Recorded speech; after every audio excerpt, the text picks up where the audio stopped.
cordial saludo para los estudiantes de los grados Sexto 3 y Sexto 4. Les habla el profesor Gustavo Granados del área de Química. A continuación voy a explicar brevemente lo relacionado con la guía que tiene que ver con las propiedades físicas y químicas de los elementos de la tabla periódica.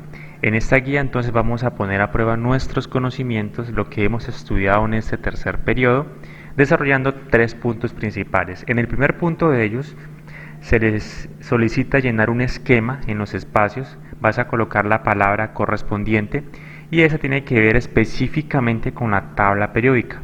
La tabla periódica como un esquema, cómo está organizado y qué se puede ver en ella. Entonces vas a mirar cuidadosamente y vamos a revisar lo que hemos estudiado en guías anteriores para poder llenar esos espacios con una palabra.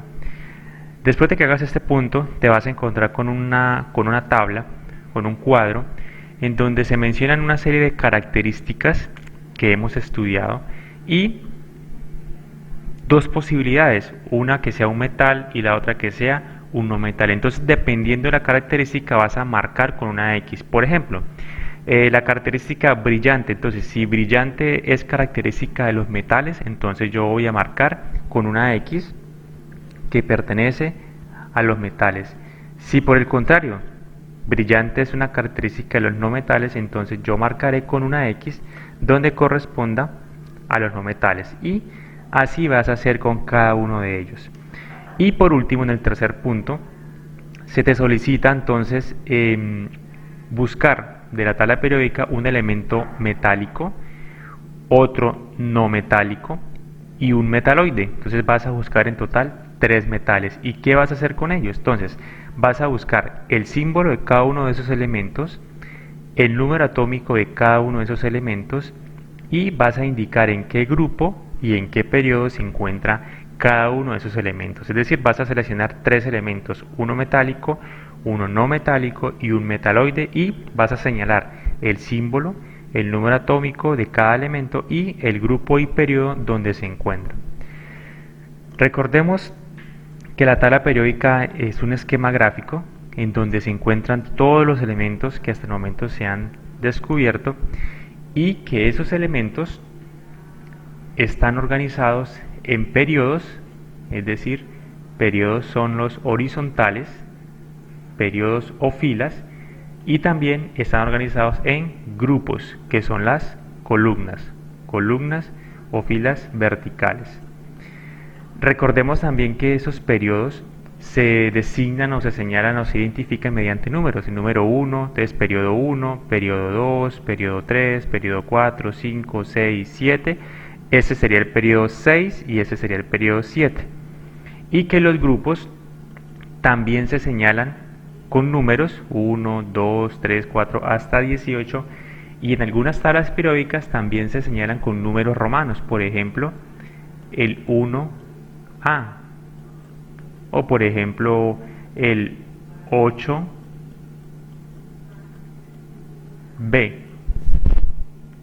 Entonces pueden ser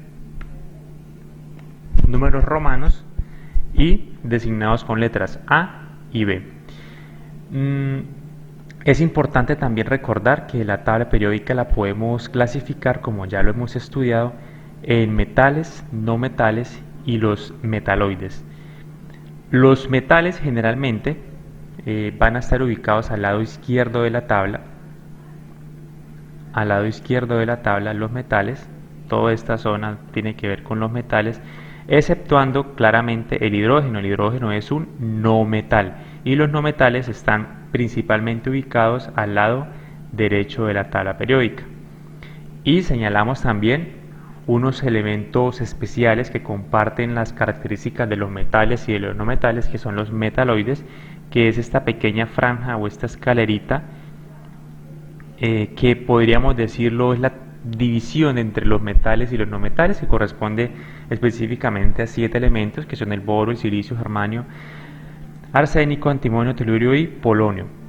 Entonces el punto número 3 tiene que ver con eso. Vas a escoger uno de esta zona, un no metal, un no metal y un metaloide, y vas a decir, por ejemplo, en qué grupo y en qué periodo está ubicado. Recordemos que el número atómico en algunas tablas periódicas entonces está ubicado en esta zona, en la zona superior y corresponde a la letra Z o al número de protones que tiene ese elemento. En esa tabla, por ejemplo, está ubicado en la parte superior derecha, ¿sí? Pero eso lo podemos corroborar fácilmente con el cuadro de convenciones para verificar en qué parte del recuadro se encuentra el número atómico. Entonces, más o menos esa es la explicación para el desarrollo de la guía. Es una manera de resumir lo que hemos estudiado en ese tercer periodo, por tanto puedes hacer uso, puedes revisar los videos anteriores, lo que hemos trabajado en las guías o incluso con este video para desarrollar esa guía. Entonces, muchos éxitos y espero hayas entendido y aprendido algo nuevo.